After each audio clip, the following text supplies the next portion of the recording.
In this video, we're going to cover a recent CNBC clip where Paul Butler discusses his play-to-earn gaming like Axie Infinity as a Ponzi scheme. If you like the videos, please smash the subscribe button and thumbs up button and leave a comment down below. Is Axie Infinity a Ponzi scheme? Oh my god, I'm freaking out. I am freaking out. Let's see.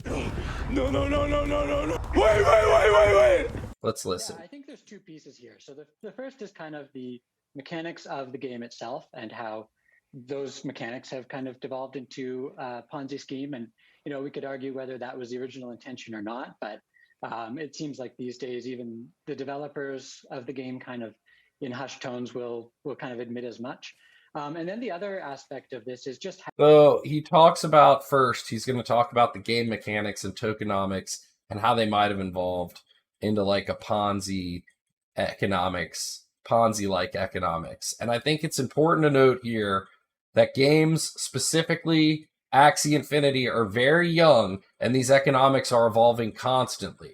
The teams are aware of the hurdles they're facing when it comes to the economy and tokenomics of play-to-earn gaming, and it's not fair to judge them on where the game currently stands today, and alone, and like not the future of what they're working towards. I also think he talks nonsensically in the future about the Ponzi scheme and like how people put money into gaming and how gaming works, and we'll get into that a little bit further in the future, but let's play the next little bit of the clip. How this is kind of a microcosm of Web3 is that a lot of these things purport to be decentralized. The in-game tokens are NFTs, you can trade them, you own them and all this. But when you look at the actual implications of that on the users, it's still very centralized because the game ultimately can block one of these tokens or that sort of thing. And so that's really interesting. Second, he's talking about centralization here, how the games are not yet decentralized. And I think it's very important that these games have some centralization in their infancy to build a proper game and community. And if you look at the roadmap for Axie Infinity and Sky Mavis, you see clear plans towards decentralization in the future. This includes, but not limited to, like community treasury that's governed by AXS, or the Ronin network and token there, or the future release of SDKs and the public being able to develop on the Ronin network and within the game and using the game assets. I think those are all clear paths that the Sky Mavis team has shown to decentralize the game of Axie Infinity. And I think that's really, really important. Now I want to skip because he just kind of babbles about Web 2 and Web 3. So we're going to skip to the 2-minute mark and skip all the babbling for you. And let's get into the next little clip here. One of my criticisms of kind of all games lately, blockchain or not, is that they all tend to involve an enormous amount of grinding and financialization. At least this one pays you for grinding, but the game itself doesn't seem fun. I'm wondering, do you see that trend as actually a good one? It's going to actually reward you for grinding in the game, as opposed to trying to extract money from you like a Candy Crush whale or something. So I think that's such an important concept to play to earn gaming. I personally like play and earn aspect of gaming now. I haven't really played video games in over 10 years since I grew up, and I always felt like it was a time sink with no reward. And now I can invest in Axie Infinity, play a game, have fun, and earn an income, earn something for the time that I put into it. And that's what's got me back into play and earn gaming. So I think that's very important. So the challenge is where that money comes from. And so, the game developers are not just benevolently paying out people to play this game. The money comes from inflows of new players who have to put up hundreds or in some cases thousands of dollars to start playing the game. So that's why what I see in this is kind of a Ponzi scheme with a layer of deniability where they can say, oh, some people have put in more than they've taken out, but those people are, doing it for the love of the game.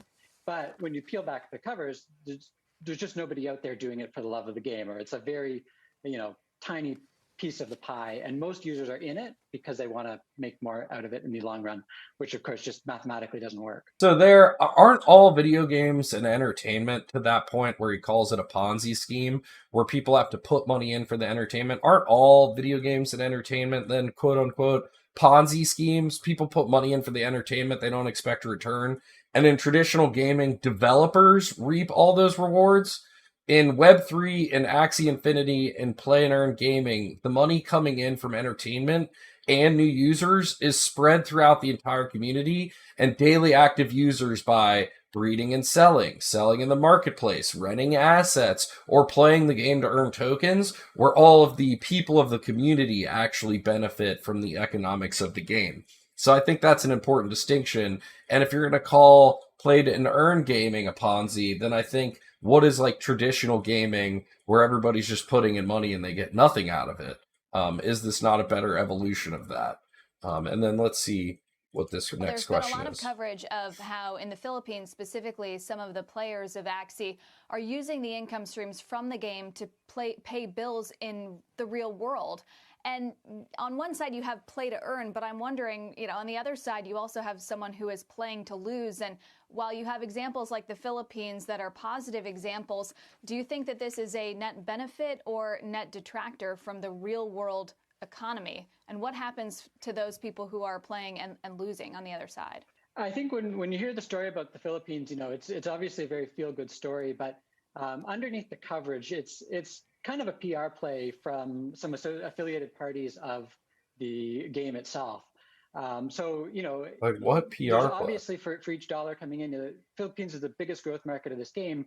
That means that all these players putting money in to play this are also largely based in the Philippines. So, the numbers aren't public, so we don't know exactly for sure, but just from first principles, we know that, for every dollar coming into the game, there's a dollar going out. Do you know that a lot of that money is actually coming in from the Philippines, and we're really just seeing wealth reshuffled rather than created. This was just a nonsensical quote here. At the end of the day, we have to recognize it's a cutting edge technology and economics coming together, and it's tough without a paved road to go down and clear vision of what's ahead. But I truly believe play to earn gaming is the next big gaming revolution. It's going to onboard millions of people to blockchain technology and decentralized finance. I don't really understand what he's saying, like a dollar in, a dollar out there. It's clear that more people have to put money in for the market cap to grow than is coming out. It's clear right now a lot of people in the Philippines are playing the game to earn a little bit of a living and a side income, and I think that's absolutely fine. What it also needs to happen is the community needs to grow, the games need to be fun, the entertainment needs to be there. And I think that the Sky Mavis team and the Axie Infinity group are really, really pushing towards making quality gaming. I think we're going to see a lot of that in 2022 really start to evolve. We've seen everything from 2021 really push forward in the past year. So I'm excited to see the gaming releases in the next couple months. I think this is absolutely not a Ponzi scheme at all. I do think some people just play the game for entertainment. Some people buy things just to buy them as artwork and collectibles, and there's going to be more forms of that with merchandise and live events and other things people can spend their tokens on that they earn in the game in the future. And I think it's just so early for this guy to call it a Ponzi scheme. Basically not going to make it. If you like the video, please smash the subscribe button. Thumbs up. Leave a comment down below. Do you think Axie Infinity is a Ponzi scheme? Do you think play to earn gaming is a Ponzi scheme, or do you think it's something that can be thought out and complete and done in a good fashion? Something that can be done positive in the world for entertainment and a way to earn a little bit on the side? Let me know.